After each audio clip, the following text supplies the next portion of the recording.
আল্লাহ রাব্বুল আলামিন এই রমাদানের রোজাকে ফরজ করেছেন কেন? বেশি বেশি খাওয়ার জন্য, তাকওয়া অর্জন করার জন্য। তাকওয়া মানি কার ভয়? আল্লাহর ভয়। আমরা সাপের ভয় পাই না? যে আসলেই সাপ ভয় পায় সে সাপের কাছে যাবে দূরের কথা, সাপ যেই গর্তে থাকে ওই গর্তের কাছেও। আর একজনও সাপকে ভয় পায়, সাপ ভয় পায় ঠিক, আবার সাপ হাতেও ধরে গলায়ও ব্যথা। এটা আসলে ভয় হইল না। যে ব্যক্তি আসলেই আল্লাহকে ভয় পায় সে বান্দা গুনার কাছেও যাবে না, গুনাহ করবে দূরের কথা, গুনার নিকটেও যাবে না। ইয়া আইয়ুহাল্লাযীনা আমানু কুতিবা আলাইকুমুস সিয়াম কামা কুতিবা আলাল্লাযীনা মিন ক্বাবলিকুম লাআল্লাকুম তাত্তাকুন। তাকওয়া মানে আল্লাহর ভয়। এই তাকওয়া যারা করে থাকবে তার নাম মুত্তাকি। মুত্তাকি কাকে বলে? আল্লাহ বলেন ৬টা গুণ যার মধ্যে থাকবে প্রমাণ হবে তার ভেতরে আল্লাহর ভয় আছে। কয়টা গুণ? যালিকাল কিতাবু লা রাইবা ফীহি হুদাল লিল মুত্তাকিন আল্লাযীনা ইউমিনুনা বিল গায়ব ওয়া ইউকিমুনাস সালাহ ওয়া মিম্মা রাযাকনাহুম ইউনফিকুন ওয়াল্লাযীনা ইউমিনুনা বিমা উনজিলা ইলাইকা ওয়া মা উনজিলা মিন ক্বাবলিক ওয়া বিল আখিরাতি হুম ইউকিনুন। এই ৬টা গুণ যাদের ভেতরে থাকবে এদের নাম হলো মুত্তাকি। এদের ফলাফল আল্লাহ ঘোষণা করে বলেন উলাইকা আলা হুদাম মির রাব্বিহিম ওয়া উলাইকা হুমুল মুফলিহুন। এরা হেদায়েত প্রাপ্ত জান্নাতের মেহমান। কয়টা গুণ? ৬ গুণওয়ালা মানুষ মুত্তাকি। আর এই মুত্তাকিনদের পুরস্কার ৫টা। কয়টা? মুত্তাকিনদের গুণ কয়টা? পুরস্কার কয়টা? ক্লাস 3টা। ক্লাস কয়টা? First, second, third. রমাদানকে 3টা ভাগ করা হয়েছে: রহমত, মাগফিরাত, নাজাত। রহমত, মাগফিরাত, নাজাত। ঈমানদারও 3 ক্লাসে ভাগ করা: ফার্স্ট, সেকেন্ড, থার্ড। ফার্স্ট ক্লাসের ঈমানদার যারা, এরা ইচ্ছা করে গুনাহ করে না। ইচ্ছা করে গুনাহ, অনিচ্ছায় যদি গুনাহ হইয়েই যায় তওবা করতে দেরি করে না। এ সমস্ত বান্দাগুলোর জন্য রমাদানের রহমতের 10 দিনেই আল্লাহর সান্নিধ্য অর্জন করতে তারা সক্ষম হয়ে যায়। সেকেন্ড ক্লাসের ঈমানদার যারা, এরা ইচ্ছা করে গুনাহ করে, ইচ্ছা করে এবং তওবাও করে ফেলে। এই গুনাহগার ঈমানদার যারা, এদের জন্য প্রথম 10 দিন কামিয়াবির দরজা খুঁজে তারা পায় না। মাগফিরাতের 10 দিনের মেহনতে আল্লাহ এদেরকেও কামিয়াবি দান করেন। আর একদল ঈমানদার, এরা থার্ড ক্লাসের ঈমানদার, এরা ইচ্ছা করে গুনাহ করে তওবাও করে না। ইচ্ছা করে গুনাহ করে তওবাও করে না। এই গুনাহগার গুলো যখন রমাদান আসবে, রমাদানের প্রথম 10 রহমতের দিন মেহনত করবে, এর দ্বারাও তাদের অন্তর পরিপূর্ণ ধোলাই হবে না। মাগফিরাতের 10 দিন আবার মেহনত করে করে যখন আবার আল্লাহর দরবারে গুনাহ ক্ষমা চাইবে, মাগফিরাতের 10 দিনেও তাদের অন্তর পূর্ণ ধোলাই হবে না। জাহান্নামের আগুনের নাজাতের 10টা দিন যখন চলে আসবে, চূড়ান্ত ভাবে সিজদায় পড়ে কান্না করবে। ওই 10 দিনের দ্বারা মেহনত করে কান্নার দ্বারা আল্লাহ ওই থার্ড ক্লাসের ঈমানদারকেও কবুল করে নিবে। রমাদানের রোজার কত দাম! এই যে রোজা রাখা, সারাদিন না খাওয়ার সাধনা, না খাওয়া, এই সাধনা হিন্দুরাও করে, বৌদ্ধরাও করে, খ্রিস্টানরাও করে, ইহুদিরাও করে, পৃথিবীর সবাই করে। কোন কোন ধর্মে লেখা আছে না খায়া যদি কেউ মরিয়েই যায় খুব দ্রুত জান্নাত পাবে। না খাওয়ার সাধনা, এরকম না খাওয়ার সাধনা মুসলমানের মধ্যে আর বেঈমানের মধ্যে ব্যবধান আছে। বৌদ্ধ ধর্মের গুরু গৌতম বুদ্ধ, সেও সাধনা করেছে আল্লাহ পাওয়া। পয়গম্বর ঈসা নবী দুনিয়াতে আসার আগে লম্বা বছর পর্যন্ত গৌতম বুদ্ধের জঙ্গলার কিনারায় গাছের নিচে বসে সাধনা করেছে। কত সাধনা করলো, একই জায়গায় বসে থাকতে থাকতে গৌতম বুদ্ধের শরীরের নিচের অংশ মাটির তৈরি উই পোকায় খেয়ে ফেলেছিল। দীর্ঘ বছর গৌতম বুদ্ধ সাধনা করে একটা ধর্মের আবির্ভাব ঘটালো, বৌদ্ধ ধর্ম। এই ধর্মের মূল স্লোগান হলো জীব হত্যা মহাপাপ। এজন্য বৌদ্ধ ধর্মের লোকেরা মাছ কাটে না, গরু কাটে না, জীব হত্যা মহাপাপ, কিন্তু মানুষ কাটে। কি কাটে? প্রমাণ পাইছেন না? কেমন কাটা কাটলো? পৃথিবীতে ওদের মতো ইন্টারন্যাশনাল ডাকাত আর বাটপার আর চোর আর ধর্মের গুরুর বেয়াদব উম্মত আর নাই। যেই ছাত্র ওস্তাদ মানে না, এই ছাত্র বেয়াদব। যেই মুরিদে পিসাবরে মানে নাই, মুরিদ গুলো বেয়াদব। যেই সন্তান পিতা মাতা মানে নাই, সন্তান গুলো বেয়াদব। যেই উম্মতেরা নবী মানে না, সে উম্মত গুলো বেয়াদব। যেই ভক্তরা গুরু মানে না, এই ভক্ত গুলো বেয়াদব। পৃথিবীর টপ লেভেলের বেয়াদব বৌদ্ধ ধর্মের লোকেরা। ওদের মতো বেয়াদব আর কেউ নাই। আর পৃথিবীর শ্রেষ্ঠ আদর্শবান আদবওয়ালা হলাম আমরা। আমাদের মতো ভালো মানুষ নাই। বিশেষ করে আমরা টুপিওয়ালারা বেশি ভালো। কত গালি দেন ইমাম সাহেবরে, কত গালি দেন, দেয় না? মুয়াজ্জিনেরে 10 টাকা বেতন দেয়, গালি দেয় 100 টাকা। ঠিক নেই? 10 টাকার ঝাল মিটায় দেয় গালি দিয়ে। মসজিদ ময়লা কেন রে মুয়াজ্জিন সাহেব? আপনাদেরকে বলছি না বেয়াদবি ক্ষমা চায়, আমাকেও বলছি সংশোধনের জন্য, জাহান্নাম থেকে বাঁচাবার জন্য, ভিন্ন কোন নিয়ত না। অথচ এই মুয়াজ্জিনের আজানেই আপনি মসজিদে আসলেন, এই মুয়াজ্জিনের দিয়ে আপনি দোয়া করাচ্ছেন, এই ইমামকে দিয়ে দোয়া করাইতেছেন, মা বাবার জানাজা পড়াইতেছেন, আবার তাকে ধমক দিচ্ছেন। আহা, বড় চিন্তার বিষয়। আল্লাহর কাছে একা একা তওবা করেন, একা একা তওবা করেন। ভালো করে মাস্তানি করে কোনো লাভ নাই।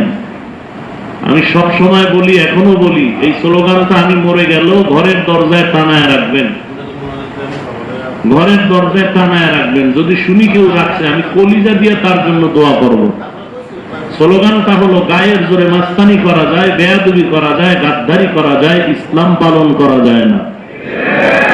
গায়ের জোরে মাস্তানি করা যায়, গাদ্দারি করা যায়, বেয়াদবি করা যায়, মদিনার নবীর আদর্শ পালন করা যায় না, কারো দোয়া পাওয়া যায় না।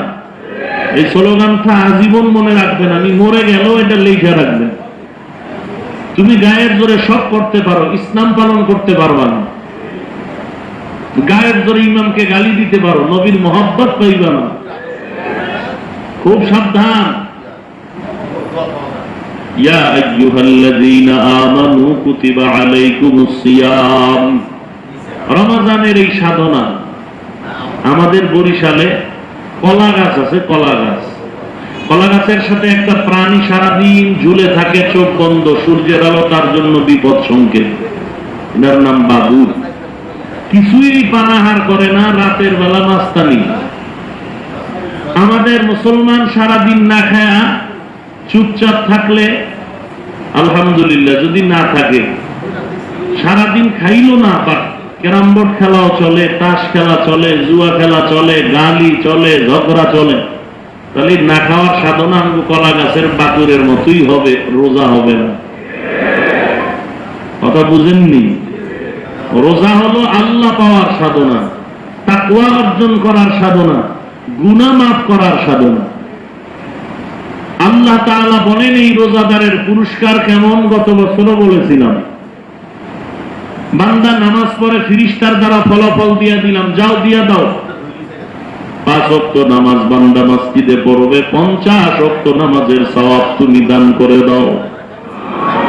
বান্দা বাইতুল্লাহ জিয়ারত করে লাব্বাইক বলে সওয়াব ঘোষণা করে দাও। বান্দা তেলাওয়াত করে, আমি আল্লাহ সওয়াব দিয়া দিলাম। রোজার সওয়াব, রোজার পুরস্কার আমি আল্লাহ ফেরেশতারও জানাই নাই। ও নবী, উম্মতের জানায় দেন, আস-সাওমু লি ওয়া আনা আজজি বিহি। রোজাদারের পুরস্কার হলো, ও রোজাদার তুমি শুনে নাও, রোজাদার তুমি আমার, আমি আল্লাহ তোমার। স্বামী আর স্ত্রীর মহব্বত কেমন? বলে তুমি আমার আমি তোমার, এর থেকে চূড়ান্ত মহব্বত আর হতে পারে না। ম্যাডাম বলে স্বামী তুমি আমারে কেমন ভালোবাসো? বলে জীবন দিয়া ভালোবাসি। জীবন? ম্যাডাম বলে স্বামী তুমি আমারে জীবন দিয়া যদি ভালোবাসো আমি যা চাই দিবা। বলে চাইতে দেরি দিতে দেরি হবে না। স্ত্রী বলে যদি ভালোবাসা চূড়ান্তই হয়ে থাকে আমি এখন যা চাইব দিবানি? বলে হ্যাঁ এক্ষুনি চাইলে দিব। বলে দেরি না করে আমাকে তালাক দাও। সম্ভব? তুমি ওয়াদা করছো চাইতে দেরি হবে দিতে দেরি হবে না, দাও। বলে অসম্ভব, গলায় ছুরি লাগবে, তালাক দেওয়া সম্ভব না। বলে তুমি ওয়াদা করলে এখন না দিলে বিপদ। এই সমাধানের জন্য স্বামী আর স্ত্রী পয়গম্বরের দরবারে রওনা হয়ে গেল। কিছু দূর যাওয়ার পরে রাস্তার মাঝে হঠাৎ স্বামী অ্যাক্সিডেন্ট হলো, হোঁচট খেয়ে পাও ভেঙে গেল। স্ত্রী ডাক দিয়ে কয় স্বামী আর নবীর দরওয়াজায় যাওয়ার দরকার নাই, চলো আমরা বাড়িতে চলো। কেন তুমি তালাক চাইলা? পয়গম্বরের দরবারে সমাধানের জন্য যাব। বলে নবীর দরবারে যাওয়ার দরকার নাই, যেই কারণে আমি তোমার কাছে তালাক চাইলাম ওই কারণ আমার হাসিল হয়ে গেছে। বলে আমাকে আগে বলো কি কারণটা কি? তুমি নবীর হাদিস শুনাইছো আল্লাহ যার উপরে মোহাব্বতের নজর দেয় তার উপরে মুসিবত ঢেলে দেয়। তোমার ঘরে এত বছর সংসার করলাম তোমার ঘরে কোনো মুসিবত পাইলাম না, এজন্য আমি মনে করলাম তোমার ঘরে রহমত নাই। যেই ঘরে রহমত নাই আমিও সে ঘরে থাকতে চাই না। কিন্তু এখন তুমি অ্যাক্সিডেন্ট হয়ে পাও যখন ভেঙ্গে ফেলেছো তুমি উহা শব্দ করলা, আমি এখন হাদিস দ্বারা প্রমাণ পাইলাম তোমার উপরে মুসিবত নেমে আসলো। আর যেখানে মুসিবত সেখানে আল্লাহর রহমত, আর যেখানে আল্লাহর রহমত আমিও সেখানে আছি। মুসিবত আইলেই আল্লাহরেও গালি দেয় ভাবলি, আল্লাহ পর্যন্ত উল্টা পাল্টা আল্লাহর বিরুদ্ধাচরণ করে। ভাইরা আমার, রমাদান তাকওয়া অর্জন করার মাস। আল্লাহ বলেন ও রোজাদার তুমি আমার আমি তোমার। এই কথাটা বলা মাত্র বান্দার সাথে আর আল্লাহর মাঝে কোনো পর্দা থাকে না। ওরে আল্লাহ যদি বলিয়াই ফেলায় তুমি আমার আমি তোমার, আল্লাহর কসম জান্নাতে ঢুকতে কোনো টিকিট লাগবে না। তবে সব রোজাদারকে আল্লাহ বলবেন না তুমি আমার আমি তোমার। সব রোজাদারকে বলবেন না। এমপি মহোদয় পার্লামেন্টে ঢুকতেছেন, সাথে এক বন্ধু আছে, সিকিউরিটি গার্ড এমপির দেখে সেলুট দিয়ে ঢুকাই দিল। অপরিচিত লোকের বলে দাঁড়াও। এমপি বলে কথা কম, আমার আপন বন্ধু। বলে ক্ষমা চাই ঢুকে যাও। এমপির বন্ধুর জন্য যেমন কোনো টিকিট লাগলো না, আমার বন্ধু বলায় রাস্তা ক্লিয়ার হয়ে গেল। আল্লাহ যদি বলে বন্ধু আমার, নবী যদি বলে তা আমার বন্ধু আমার উম্মত, আল্লাহ তাআলা জান্নাতে ঢুকাইতে কোনো সিকিউরিটি গার্ডের বাধা দিবে না। তবে এমপি সাহেব রাস্তার ফকিরের বলবে না আমার বন্ধু, এমপি সাহেব সুইপারকে বলবে না আমার বন্ধু, এমপি কখনো জুতা সেলাই করনেওয়ালা মুচিকে বলবে না আমার বন্ধু। এমপি ওই ব্যক্তি কি আমার বন্ধু বলবে যেই ব্যক্তি এমপির জন্য জীবন দিতে প্রস্তুত হয়ে যায়, এমন একটা লোকের এমপি বলবে আমার বন্ধু। আল্লাহ তাআলা সমস্ত বান্দাদের রোজাদারকে বলবে না আমার তুমি আমার আমি তোমার। মদিনাওয়ালা নবীও বেনামাজিকে বলবে না তুমি আমার আমি তোমার। বেপরদাওয়ালাকে বলবে না তুমি আমার আমি তোমার। নবী তাকেই বলবেন তুমি আমার উম্মত আমি তোমার নবী। আল্লাহ তাকেই বলবেন তুই আমার আমি তোমার, যেই বান্দা বান্দি আল্লাহর জন্য জীবন দিতে রাজি। আল্লাহ তাকেই বলবেন তুমি আমার আমি তোমার। সব রোজাদার না, যেই রোজাদারের ভিতরে আরো 6টা গুণ থাকবে। কয়টা গুণ? 6টা গুণওয়ালা রোজাদারকে আল্লাহ বলবেন তুমি আমার আমি তোমার। 6 গুণওয়ালা রোজাদার। 1 নাম্বার গুণ হলো জবানের হেফাজত। 1 নাম্বার গুণ কি? জবানের হেফাজত। জবানের হেফাজত কেমনে করবেন হে বাঙালি মুসলমান? 1 নম্বরে জিহ্বা দিয়া গীবত করো গীবত। 2 নম্বরে জিহ্বা দিয়া গালি দাও। 3 নম্বরে মিথ্যা কথা বানায় বানায় বলো। বর্তমান প্রযুক্তির যুগে মিথ্যার ফাউন্ডার হলো মোবাইল। মোবাইলের দ্বারা যে কত মিথ্যা এর কোনো সীমানা নাই। আল্লাহর নবী বলেন, আল্লাহ তাকেই বলবেন তুমি আমার আমি তোমার। ওই রোজাদারকে, যেই রোজাদারের মধ্যে 6টা গুণ থাকবে। 1 নাম্বার গুণ কি? হেফাজত। জবানের কিসের? জবানের হেফাজত করো হে মুমিন। জবানের হেফাজত যদি করতে চাও, মিথ্যা বলা যাবে, গালি দেওয়া যাবে, গীবত করা যাবে। এবার রোজা কয়টা চলে? 14 রোজা। এখন আপনি নিজেই নিজে ফলাফলটা মিলায় ইফতারির আগে কাগজ কলমে হিসাব করেন, আপনাকে আল্লাহ বলবেন কিনা তুমি আমার আমি তোমার। এটা আপনি রেজাল্ট দিবেন। অনেকে বলে কোন বান্দা জান্নাতি কে জাহান্নামী আল্লাহ জানেন, আমি কেমনে বলবো? আল্লাহ তাআলা কোরআনের দ্বারা বর্ণনা করে দিয়েছেন এই গুণওয়ালা মানুষ জান্নাতি, এই গুণওয়ালা মানুষ জাহান্নামী।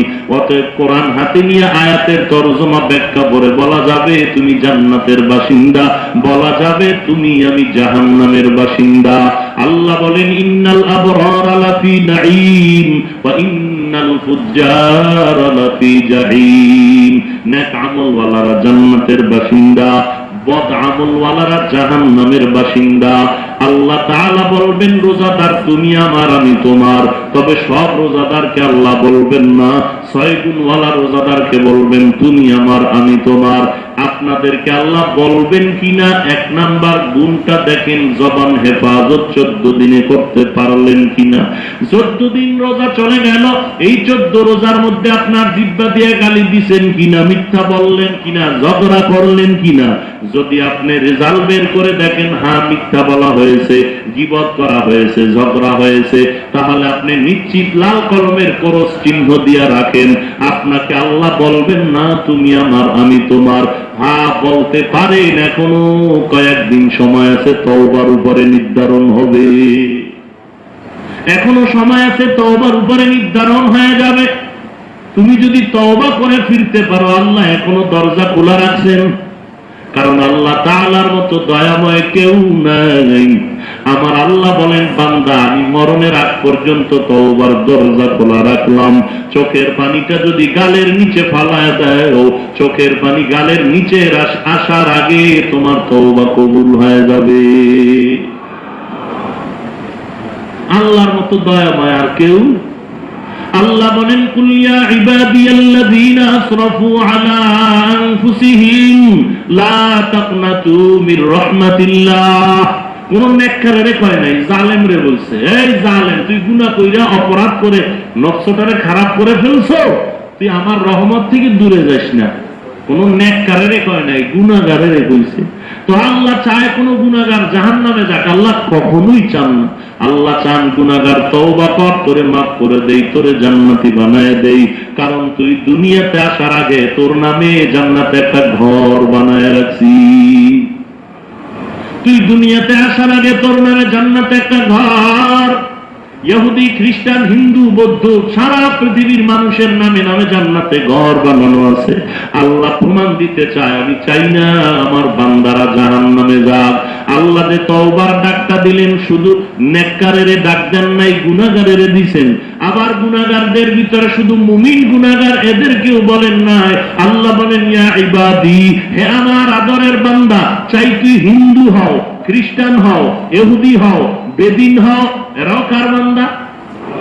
হিন্দু রেখে বানাইছে, বৌদ্ধদের রেখে বানাইছে, এরা সব আল্লাহর বান্দা, আদম নবীর সন্তান। আদম নবীর সন্তান হিসাবে হিন্দুরাও আমগো ভাই। আমরা মুসলমানেরা যদি চিন্তা করতাম আব্বা আদম, আমরা তার সন্তান হিসাবে হিন্দুরাও আমাদের ভাই, তাহলে মুসলমান কোনদিন হিন্দুদের উপর আক্রমণ করতে পারত না, হিন্দুদের গির্জায় আগুন দিতে পারত না, হিন্দুদের মন্দিরের উপরে জুলুম করে অন্যায় করে কোনো কিছু নষ্ট করতে পারত না, পারতনি। আবার হিন্দু ভাইরাও যদি মনে করতেন আব্বা আদম হিসাবে মুসলমান আমগো ভাই, এই চিন্তা যদি গোটা দেশের হিন্দুরা করত, তাহলে মুসলমানের দেশে আদালতের সামনে মূর্তি টানাইতে পারত না। हकीकत से तू दुनिया बेखबर है, दुनिया की नुमाइश पर नजर है। नमी गुयम के आज दुनिया जुदा बस बहारोकार के बाशी बा खुदा बाश चिस्ते दुनिया अज खुदा गाफिल बुदर में कमाशो नुकरा हो फर जिंदोजार ছয়টা গুণওয়ালা রোজাদারকে আল্লাহ বলবেন তুমি আমার আমি তোমার। এক নাম্বার গুণ হলো জবানের হেফাজত। ওরে আল্লাহর গোলাম, জবানকে হেফাজতের জন্য আল্লাহ বারংবার আয়াত নাযিল করেন, ইয়া আইয়ুহাল্লাযীনা আমানুত্তাকুল্লাহ ওয়া কুলু কাওলান সাদীদা। আল্লাহ তাআলা বলেন তোমার জবানের কথা যেন সুন্দর হয়, বখাটে আওয়াজ যেন না হয়, বিক্ষিপ্ত আওয়াজ যেন না হয়। তোমার জবানের ব্যবহারটা সুন্দর করো। কুল্লি ইবাদি ইয়াকুলুল্লাতী হিয়া আহসান ইন্নাশ শাইতানা ইয়ানযাগু বাইনাহুম ইন্নাশ শাইতানা কানা লিল ইনসানি আদুওয়াম মুবিনা। ও নবী, মুমিনদের জানায় দেন কাফেরের সাথে যেন তারা ভালো ব্যবহার করে। জবানের ব্যবহার শুধু মুমিনের সাথেই ভালো হবে না, কাফেরের সাথেও। কথা বল না কেন? তাহলে যারা আজকে গালাগালি করে, যারা তাবলীগ করে কাফের, যারা পীর মুরিদি করে কাফের, যারা মাযহাব মানে কাফের, কাফের কাফের বলে গালাগালি করেন নাই? এদেশে নাই? গালি দেওয়া হালাল না হারাম? সম্পূর্ণ হারাম, গালি দেওয়া হারাম। আজকে যারা আল্লাহওয়ালাদের গালি দেয়, পীর মাশায়েখদের গালি দেয়, মাযহাবী ওয়ালাদেরকে গালাগালি করে, আল্লাহর নবী বলেন গালি হারাম। কোরআন শরীফের সূরা বনী ইসরাঈলের 53 নম্বর আয়াত বলে ব্যবহার ভালো করো, কাফেরের সাথেও খারাপ আচরণ করবা না। এই আয়াত দ্বারা প্রমাণ হলো ব্যবহার খারাপ করা যাবে না। আমি যে পাস করলে টুপি মাথায় দিলাম, অন্য টুপিওয়ালাকে আল্লাহ সাক্ষী কোনোদিন হিংসাও করি না, গালিও দেই না। আমি লম্বা গোলজামা পরে চললাম, আজও পর্যন্ত ভিন্ন পোশাকওয়ালাকে হিংসাও করি না, গালিও দেই না। আমি কওমি মাদ্রাসায় লেখাপড়া করলাম, আজকে অন্য কোন প্রতিষ্ঠানকে হিংসাও করি না, গালিও দেই না। ওরে আল্লাহর বান্দা, তুমি কেন টুপি নিয়ে গালি দাও? তুমি কেন আজকে পোশাক নিয়ে মন্তব্য করো, গালাগালি করো? আজকে কওমি মাদ্রাসার বিরুদ্ধাচরণ কেন করো? এরে আল্লাহর গোলাম, তোমার গালি দেওয়ার সবক কোন কিতাবে পাইলা বলো? নবী বলেন গালি হারাম, পয়গম্বর বারবার বলেছেন গালি দেওয়া হারাম, ব্যবহার ভালো করো। আল্লাহ তাআলাও বলেন বারবার ব্যবহার ভালো করো, গালি দিও না, গালি দেওয়া হারাম। হারাম কাজ কোন বান্দা করতে পারে না, অথচ আমাদের দেশে দেখা যায় আওলাদে রাসূলের সাইনবোর্ড লাগাইয়াও গালাগালি করে। এই আওলাদে রাসূল আসলে আওলাদে রাসূল না, এটা তাজা ভণ্ড। কারণ আওলাদে রাসূলের জবানে কোনোদিন গালি আসবে না, আর গালিওয়ালার জবান কোনোদিন আওলাদে রাসূলের জবান হতে পারে না। এটা ভণ্ড। এটা কি বন্ধ? এরে নবীর উম্মতের দল, আজকে আমরা তো কোনোদিন গালাগালি করি নাই। যারা নবীর দাঁড়াইয়া সালাম দেয়, ইয়া নবী বলে টান দেয়, আমরা কোনোদিন হিংসাও করি না, গালিও দেই না। কিন্তু তোমরা আমাদের কাফের বলে কেন গালি দাও? যারা নবীরে নূরের তৈরি বলে, আজও পর্যন্ত আমরা গালিও দেই না, কাফের বলি না, তারা কেন আমগো বলে? প্রশ্ন রয়ে গেল। ওরে নবীর উম্মত, আমরা নবীরে আলিমুল গায়ব বলি না, যারা বলে তাদের হিংসাও করি না, গালিও দেই না। তুমি কেন দাও? বুঝা গেল তোমার অন্তর শয়তানে দখল করেছে। হায় হায়, জবানের হেফাজত এক নম্বর গুণ। 14 রোজা হিসাব মিলাইবেন, জবান ঠিক আছে তো রহমতের 10 দিন ঠিক আছে, জবান ঠিক ছিল না, রহমতের 10 দিন কপাল থেকে মুছে গেছে। রহমত আপনার কপালে আসে নাই, জবানের হেফাজত। এবার পয়গম্বর বলেন, قال رسول الله صلى الله عليه وسلم الصدق ينجي والكذب يهلك। আল্লাহর নবী বলেন, সত্য মানুষকে বিজয় করে, মিথ্যা মানুষের ধ্বংস করে দেয়।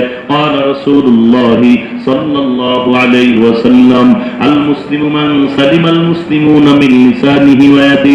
খাঁটি মুসলমান ওই ব্যক্তি যার হাত আর জবান দ্বারা মানুষ নিরাপদ থাকে, কষ্ট পায় না। قال رسول الله صلى الله عليه وسلم সিবাবুল মুসলিমি ফুসুকুন ওয়া কিতালুহু কুফরুন।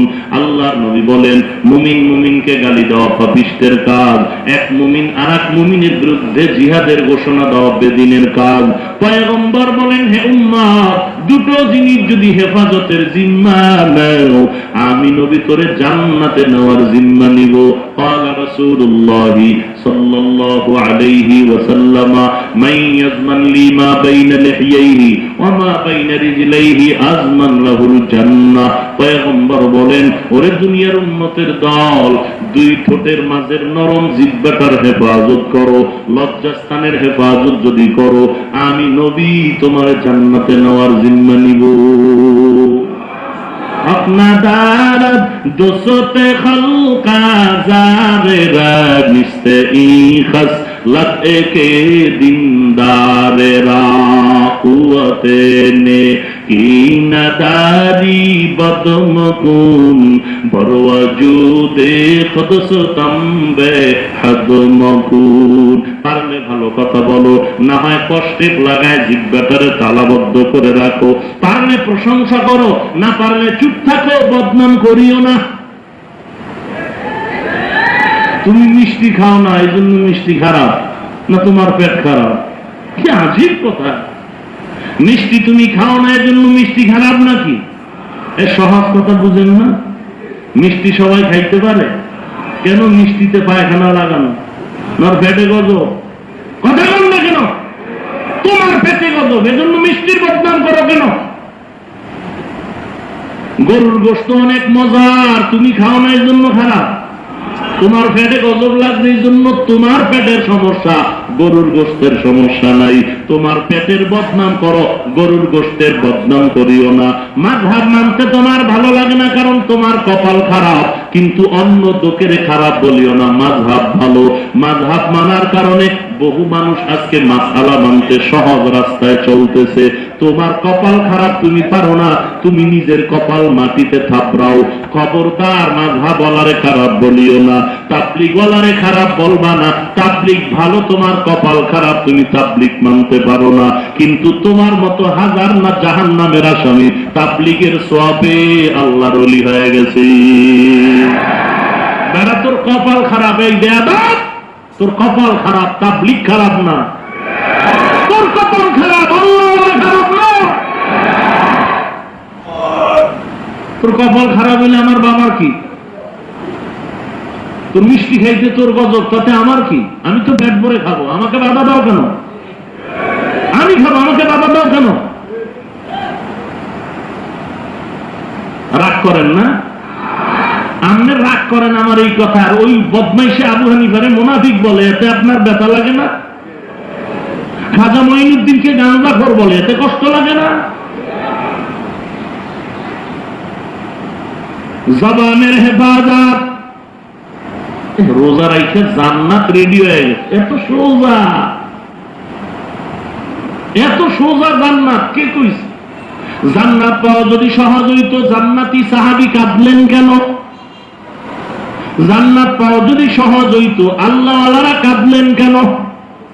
এমন একজন আল্লাহ ওয়ালার নাম বলেন যে কান্না ছাড়া ওলি হয়ে গেছে। এমন একজন বুজুর্গের নাম বলেন তাহাজ্জুদ ছাড়া বুজুর্গ হয়ে গেছে। আপনি মাস্তানি করেন কেন? এক নম্বরে জবানের হেফাজত, জিহ্বা দ্বারা গীবত করা যাবে না। যাবে? গীবত করা হালাল না হারাম? ওয়াইলুল লিকুল্লি হুমাযাতিল লুমাযাহ আসেনি? ওয়াইল নামক জাহান্নাম যারা গীবত করে, যারা মানুষের নামে অপবাদ দেয়, মানুষের খারাপ দোষটা পেছনে বলে এবং বানায় বানায় অপবাদ দেয়, ওয়াইল নামক জাহান্নাম। মিথ্যাবাদীর জন্য ওয়াইল নামক জাহান্নাম। আল্লাহ তাআলা বলেন মিথ্যাবাদীর জন্য ওয়াইল নামক জাহান্নাম, গীবত শিকায়ত করনেওয়ালার জন্য ওয়াইল নামক জাহান্নাম। ওয়াইলুল লিল মুতাফফিফিন, যারা মাপে ভেজাল করে এরা ওয়াইল নামক জাহান্নাম। মাপে ভেজাল করেনি? হায় হায়, আমার লিচুর ভিতরে ভেজাল। হুজুর আপনার বয়ান শুনি 24 ঘন্টা, আপনারে তো ভেজাল দিতে পারি না। 100 লিচু দিয়া দিলাম, বাসায় দেখি 13টা লিচু নাই। কেমন বাপ্পা! ওয়াইলুল লিল মুতাফফিফিন, ওরে আল্লাহর বান্দা, দুনিয়াতেই ধরা খাইলি পরকালে কি লাভ হবে? এরে বাঙালি মুসলমান আর কেমনে বুঝাইতাম? মনে হয় যেন বেয়াদবি মাপ চাই, যার একটা টেলিফোনের মিস কলে এমপি মন্ত্রীরাও কথা বলতে বাধ্য, এমন একটা লোকের হাতে হ্যান্ডকাপ লাগানোর পরে যার টাকার অভাব নাই, সরকারও জানে না তার কত টাকা, আজকে তার হাতে হ্যান্ডকাপ লেগে গেল। টের পাননি কিছু?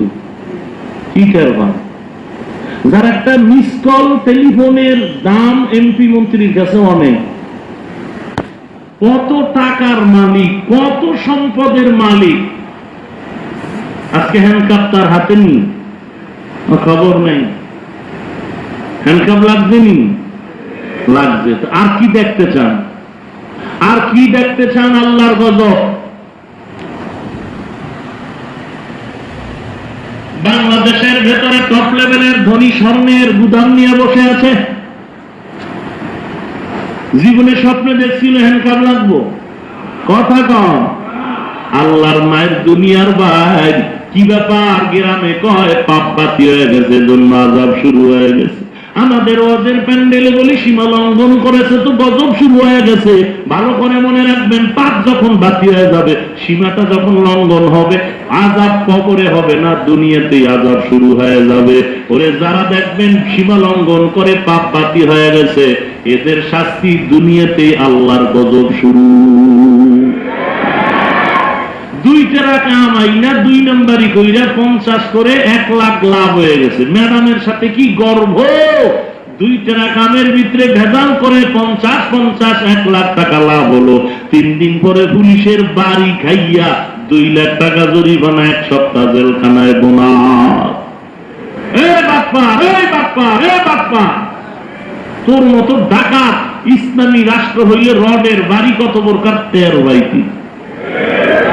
আল্লাহ কয় আমি ফল দিছি, আম দিছি, তোর জন্য বানাইছি, নাকি আল্লাহ খাইব? কে খাইবে? এই আম খাবে বনি আদম, আদম সন্তান। আমি আল্লাহ তোরে 3 বেলা ভাত দিয়ে পেট ভরায় দিলাম, এতে না বলে না না। আমি আল্লাহ তোর ভিটামিনের জন্য আম কাঁঠালের ব্যবস্থা করলাম। আমি আল্লাহ গাছের মধ্যে কোটি কোটি রং বেরঙের আম দিলাম, কাঁঠাল দিলাম। বান্দা তোর জিহ্বাটার একটু আটকায় রাখ। আমি আল্লাহ আম দিছি সময় মতো, আবার সময় মতো পাকায় দেব, ভিটামিন শরীরের জন্য ভালো। ওরে কুত্তার মতো জিহ্বা যাদের বের হয়ে গেল, সহ্য করতে পারে নাই, আল্লাহ পাক বলছে 1 মাস পরে আম পাকায় দিবে, 1 মাস সহ্য করতে পারে না। যেই বেঈমানের দলেরা ওই আল্লাহর দেওয়া ভিটামিন ফলটারে মেডিসিন দিয়া নষ্ট করে ফেললো। ওরে তুই তো আমের ভিতরে ভেজাল দিয়া তুই নিজের ক্ষতি করলি না, তোর মায়ের ক্ষতি করলি, তোর ছেলের ক্ষতি করলি, তোর মেয়ের। কারণ এই ফল তোর মা খাবে, তোর ভাই খাবে, তোর বোন খাবে, তোর ছেলে খাবে, তোর মেয়ে খাবে। ওরে তুই নিজের ক্ষতি করলি, নিজের ছেলে মেয়ে মা বাবার ক্ষতি করলি। যেই বেঈমানে নিজের মা বাবা ছেলে মেয়ের ক্ষতি করে, ওর মতো বড় ডাকাত আর বেঈমান দুনিয়াতে আর কেউ না। ওরে রডের ভিড়া কত প্রকার, ইসলামী রাষ্ট্র হইলে টের হইত। ও কুত্তার থেকে খারাপ। একটা মাস আম আল্লাহ তাকায় দিবে না তো? একটা মাস জিহ্বাটারে আটকায় রাখা গেল না তো? ক্ষতি করলি কি আর একজন? আর ক্ষতি তো নিজের মায়ের করলি। এই ফল তো তোর মা খাবে, এই ফল তো তোর ছেলে মেয়ে খাবে। ওয়াইলুল লিল মুতাফফিফিন। বাটপারি করে 2টা বছর বাঁচতে যদি পারতি তো সান্ত্বনা দেওয়া যেত। দুনিয়াতেই পুলিশের পিঠা, র্যাবের পিঠা, লাভ হইল। 2 নাম্বারি করে 5 তলা বিল্ডিং করছো, হঠাৎ করে বিল্ডিং এ কি শান্তির বিছানা, বেডরুম, ড্রয়িং রুম, ডাইনিং রুমের থেকে বাথরুম আরো সুন্দর সাজানো। মনে হয় এখানে কম্বল ছাড়া ঘুমাইব, বাথরুম এত সাজানো। কিন্তু কি হলো? 2 নাম্বারি করা বিল্ডিং তৈরি করে বেডরুমে যখন বিছানায় গিয়ে এসি চাইরা ঘুম যাবে, ডাক্তার বলে মরবি না, তাহলে বলো রে ঘুমা। ডাইনিং টেবিলে রং বেরঙের খানা, 20 রকমের খানা, গোস্তের আইটেম অনেক, মাছের আইটেম অনেক। খাইতে বসছে, ডাক্তার কয় মরবি, বলে না, তাহলে আলু ভর্তা খা। আহারে কপালে জুতারে। শান্তি দেওয়ার মালিককে। ইয়া ইলাহি তু মেরা মাবুদ হ্যায়, या इलाही तू मेरा माशूक है, या इलाही तू मेरा सत्तारो है, या इलाही तू मेरा गफ्फारो है। রাগ করেন আপনারা? কাউকে বাস দিতেছি না তো? আল্লাহ আমাদের হেদায়েত দান করুন। ভাইরা আমার, জবানের হেফাজত, মিথ্যা বলা যাবে না, গীবত করা যাবে না, কারো দোষ বলা যাবে না। হ্যাঁ, আমরা তো অপরাধী মানুষ, অপরাধ করিয়েই ফেলছি। বরং এখানে যত অপরাধী আছেন সবার থেকে আমার মতো অপরাধী এখানে কেউ নাই। ওরে নবীর উম্মতের দল, আল্লাহ তাআলা তওবার দরওয়াজা দিয়ে ডাকে, রে বান্দা চোখের পানি ছেড়ে তওবা কর, মুহূর্তে তোকে আমি আল্লাহ পবিত্র বানায় দিব। তওবা করেন, এখনো সময় আছে।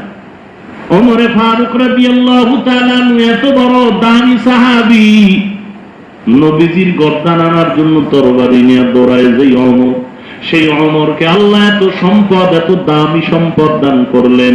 নবীজির আদর্শের দ্বারা ওমর এত দামি হয়ে গেল। ওমর যেই পথে চলে, শয়তান পথে চলে না। অথচ সেই ওমরের ইতিহাস শুধু কান্না কান্না কান্না, কান্নার জীবন, ওমরের কান্নার জীবন। ওমর বলে, আল্লাহ যদি অর্ডার করেন সব মানুষ জান্নাতে যাবে, একটা মানুষ জাহান্নামে যাবে, আমি ওমর বড় ভয় পাই ওই জাহান্নামের আসামি আমি ওমর হয়ে যাই কিনা। কিসের আমল করছেন মিয়া? আলহামদুলিল্লাহ সূরা পড়লে 13টা ভুল বাইরে হইবে আপনার। হ্যাঁ, বড় হাসির ব্যাপার। আমরা কদরের রাত্রে একটু দোয়া দায়ী করি তো, বাংলাদেশ যেহেতু সবার লোক তাল মিলান লাগে না, একটু দোয়া দায়ী করি। ওরে কাগজ আর কাগজ, কি ব্যাপার? ওই এলাকার সানবানু মহিলা, অমুক এলাকার নাসরিন নামের মা 13 খতম, কয় খতম? আর এক মা 14 খতম। একটু দোয়া করবেন, বক্সায় দিবেন। নিজে নিজে চিন্তা করি, আমি হাফিজুর রহমান মাদ্রাসায় পড়ে কোরআন শিখছি, হাফেজ সাহেব যারা মাদ্রাসার ছাত্র, আলেম ওলামা, আমরা যত তাড়াতাড়ি কোরআন পড়তে পারবো শুদ্ধভাবে, আর কেউ পারবে? তাহলে আমরা 5 খতম দিতে পারলাম না, আম্মা জান 13 খতম কেমনে দিল? রাগ করেন? দৈনিক যদি গোসল বাদ দিয়ে খালি পড়ার উপরে থাকি, তাহলে 5 পারা পড়া যায় ডেলি, 5 পারা। কয় পারা? 5 পারা পড়া যায়। তাও হাফেজ সাহেব হইলে আরো তাড়াতাড়ি হবে, আমার দ্বারা সম্ভব না, এত টাইম পড়ার সময় নাই, ধৈর্যও নেই। তাহলে 5 পারা দৈনিক পড়লে পুরা রোজায় 6 খতম, পুরা রোজায় 6 খতম। আম্মাজান কোরআন আলহামদু পড়লে 15টা ভুল, সময় লাগবে 13 মিনিট। এ 13 খতম দিল কেমনে? ও ওই ফারি ভদ ধরছে, একবার আলহামদু, 3 বার কুলু আল্লাহ। আপনারা হাসেন, মাস্তানি চলছে খোদার কোরআন লইয়া। এরপরে আসেন খতমে তারাবি, রমাদানে মক্কা মদিনায় ঘুরে আসলাম। আমি চিন্তা করি, ওই তেলাওয়াত যদি বাংলাদেশে ওই ইমাম গো মতো করে, তো মোনাজাতের আগে হাফেজ সাহেবের চাকরি শেষ। আফসুস, আফসুস, বড় আফসুস। হাসির খোরাক না রে ভাই, বুঝার জিনিস, বুঝার ব্যাপার। রমাদান চলে যাইতেছে বাবা, একটা খতম কোরআন পড়তে পারলেন না। আপনি পড়তে পারেন না, কোরআন নিয়ে আঙ্গুল টানেন, তাতেও সব।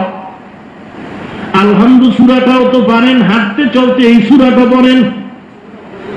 রমজানে একে 70 গুণ আল্লাহ বাড়ায় দিবে। জবানের হেফাজত যদি করতে চাও, গীবত করা যাবে না, মিথ্যা বলা যাবে না, গালি দেওয়া যাবে না, বরং রহমতের 10 দিন হাঁটতে চলতে উঠতে বসতে রহমতের দোয়া করা। ইয়া আরহামার রাহিমিন, ইয়া আরহামার রাহিমিন, ইয়া আরহামার রাহিমিন। মাগফিরাতের 10 দিন চলতেছে, এখন আল্লাহর কাছে গুনাহ মাফ চাও, মাগফিরাত কামনা করা। আস্তাগফিরুল্লাহাল আযীম, আস্তাগফিরুল্লাহাল আযীম, আস্তাগফিরুল্লাহাল আযীম, আস্তাগফিরুল্লাহাল আযীম। টাইম যদি বেশি থাকে লম্বা ভাবে ইস্তেগফার পড়েন। আস্তাগফিরুল্লাহাল আযীম আল্লাযী লা ইলাহা ইল্লা হুয়াল হাইয়্যুল কাইয়্যুম ওয়া আতুবু ইলাইহি। পড়তে থাকে, থাকেন, কে নিষেধ করে? বাজে কথা বন্ধ করেন, মোবাইলে বেহুদা কথা বন্ধ করে ইস্তেগফার করতে থাকেন। আপনার মা বাবা কবর থেকে আপনার দিয়ে তাকায়া দোয়ার অপেক্ষায় আছে। অসহায় দুধের বাচ্চা যেমন মা তালাশ করে, ক্ষুধার তৃষ্ণা ডানে তাকায় বামে তাকায়, কিছুই বলতে পারে না, শুধু কান্নার আওয়াজ। মা বুঝতে পারে বাচ্চার এই চাহনির মধ্যে কি চায়, বাথরুমে যাবে না, খানার ক্ষুধার তৃষ্ণা। ওরে আল্লাহর বান্দারা, আপনার আমার মা বাবা যার দুনিয়ায় নাই, এরাও নৌকা ডোবার মতো নদীর মাঝে অসহায়ের মতো হাবুডুবু খায়। আর দোয়ার আবদার জানায় রে সন্তান, বরকতের মাস পাইয়া মা বাবার জন্য একটু দোয়া করো। কবরস্থানে গিয়ে একটু সূরা ফাতিহা সূরা ইখলাস পড়ে দোয়া করেন। না হয় এখানে বসেই মা বাবার কবর জিয়ারতের নিয়তে একবার আলহামদুলিল্লাহ 3 বার সূরা ইখলাস দরুদ শরীফ পড়ে দোয়া করতে থাকেন। সময় করে অপচয় কাটায়েন না, দুনিয়া কিছুই না। ওই বাড়িওয়ালা বাড়ি পড়ে আছে, বাড়িওয়ালা নাই, গাড়ি পড়ে আছে, গাড়িওয়ালা নাই। এমন কোন দিন নাই যে মানুষের মরণের খবর নাই। ইফতারি নিয়ে বসে গেল, ইফতারি সামনে মুখে দেওয়ার আগে আজরাইল মোলাকাত করে ফেললো। এই মজলিসে গত বছর আল্লাহ আপনাদের দোয়ার বরকতে কথা বলার সুযোগ দিয়েছিলেন, আজও আল্লাহ হাজির করছে। তবে ডানে বামে তাকায় দেখেন, গত বছরের অনেক আল্লাহর বান্দা এখন মজলিসে না। আগামী বছরে মাহফিল চলবে, কিন্তু আপনি থাকতে পারেন, নাও থাকতে পারেন, আমিও থাকতে পারি, নাও থাকতে পারি। জীবনের শেষ রমজানের রোজা মনে করে আল্লাহর কাছে কান্না করে এবং আল্লাহর কাছে ঈমানের মৃত্যু চান, বরকতের মৃত্যু কামনা করেন। আল্লাহুম্মা বারিক লি ফিল মাউত ওয়া ফিমা বা'দাল মাউত, আল্লাহুম্মা বারিক লি ফিল মাউত ওয়া ফিমা বা'দাল মাউত। ও আল্লাহ, তুমি মরণে বরকত দাও, মরণের পরেও বরকত দাও। হঠাৎ মরণ থেকে হেফাজত করো আল্লাহ। মরণ থেকে তো পালাবার উপায় নাই, তবে আমার মরণটা যেন নামাজের হালাতে হয়, মরণটা যেন কোরআন তেলাওয়াত অবস্থায় হয়, মরণটা যেন রোজার হালাতে জুমার দিন হয়, মরণটা যেন আমার নেক আমল অবস্থায় হয়। আজরাইল আইসা যেন দেখে আমি কোরআন তেলাওয়াত করতেছি, আজরাইল আইসা যেন দেখে আমি নামাজে দাঁড়ায় আছি, আজরাইল আলাইহিস সালাম এসে যেন দেখে আমি জিকিরের হালাতে আছি। হিংসা ছেড়ে দাও ভাইজান, নিজের আমলের চিন্তা নিজে করলেই তো সময় পাওয়া যায় না। অমুকের মাথায় টুপি নাই, নামাজ নাই, দাড়ি নেই, সেই চিন্তা করার টাইম কই? আমার চিন্তা করার সময় নাই। আমি হাফিজুর রহমানের মাথার থেকে পায়ের তালু পর্যন্ত তাকায় দেখি, আমার ভিতরে টুপি আছে, দাড়ি আছে, লম্বা জামা আছে। এলাকার মানুষ, গোটা দেশের মানুষ আমারে কত ভালো জানে, অথচ আমি নিজের যে বড় মনে করি, এটা কবিরা গুনাহ, অপরাধের জন্য একদিনও তওবা করি নাই। আমি নিজেরে অনেক বড় মনে করি, কবিরা গুনাহ। আমি অন্যের ভালো দেখতে পারি না, কবিরা গুনাহ। আমি অন্যকে দেখলে হিংসা করি, কবিরা গুনাহ। এই অপরাধগুলো মারাত্মক অপরাধ, এই অপরাধ আমার ভিতরে আছে। আমার চিন্তার পরে আমার ছেলে, আমার মেয়ে, আমার স্ত্রী। আমি হাফিজুর রহমান মজার বয়ান করি, অথচ আমার স্ত্রী নবীর তরিকা অনুযায়ী চলে না, আমার ছেলেটা মাদ্রাসায় পড়ে না, আমার মেয়েটা পর্দা করে না। আমার নিজের ফ্যামিলির হিসাব করার আগেই আজরাইল হাজির। আর একজনের হিসাব করি, টাইম কই? অমুকের ছেলে নামাজ পড়ে নাই বলার টাইম কই? আমার ছেলের হিসাব কে নিবে? আমার স্ত্রীর হিসাব মিলাবো কখন? আপনি তো পাগড়ি মাথায় দিয়া চিল্লা লাগাইছেন, পীর সাহেবের দরবারে গেছেন, আপনার স্ত্রী সহিভাবে কোরআন পড়তে পারে কিনা হিসাব নেন না কেন?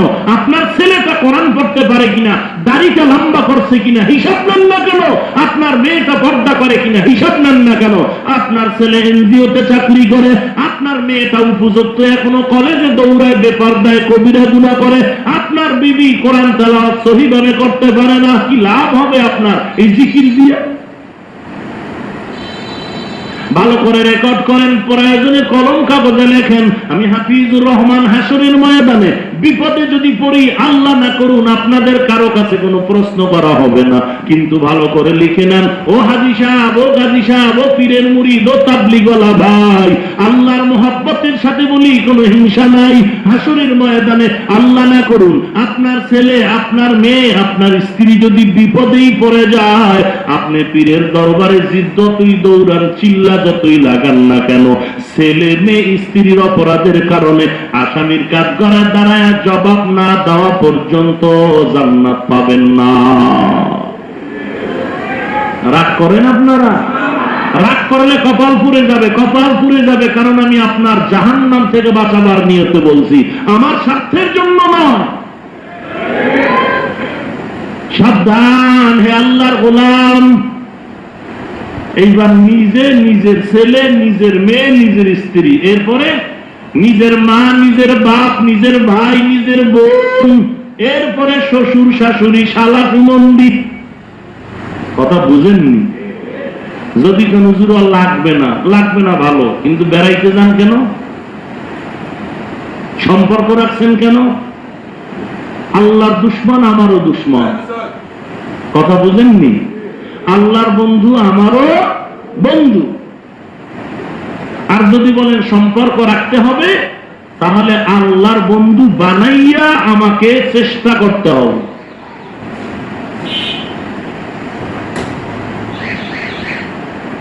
জবানের হেফাজত, কয় গুণওয়ালা রোজাদারকে আল্লাহ বলবেন তুমি আমার 1 নাম্বার গুণ, জবানের হেফাজত।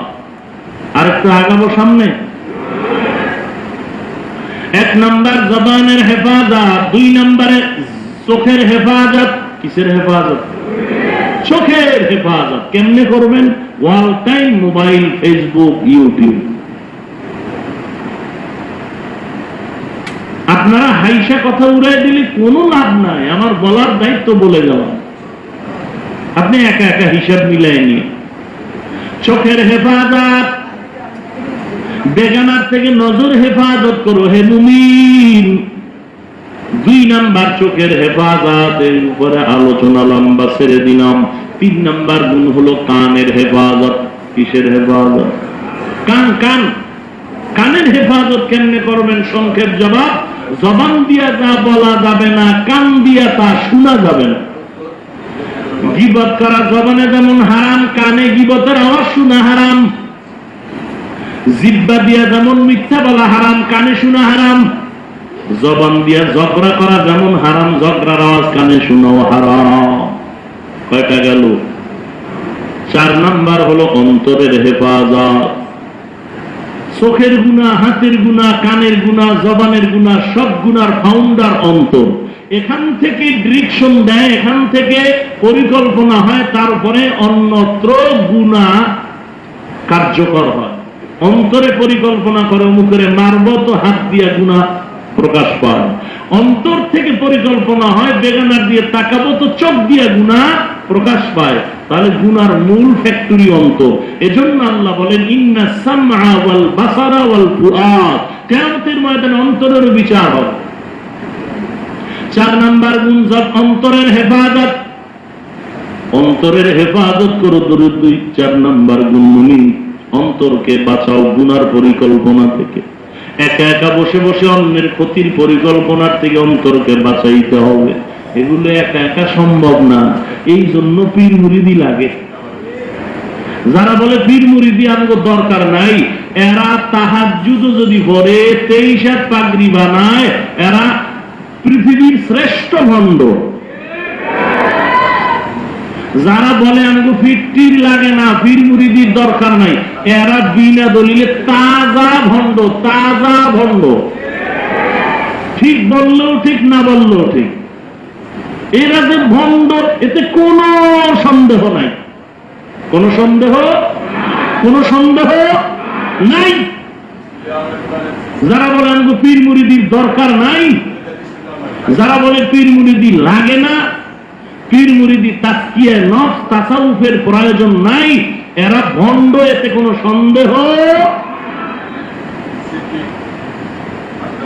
যদি কোনো বান্দা বলেন আমি ভুল বলছি, জুতা মারো, 100 জুতা ক্ষমতো রায়। হয়তো আমারে সাইজ করো, না হয় আমার কথা সমর্থন করো। এর থেকে সহজ কথা আর আমার জানা নাই। হয়তো আমাকে সাইজ করো, না হয় আমার কথা সমর্থন করো।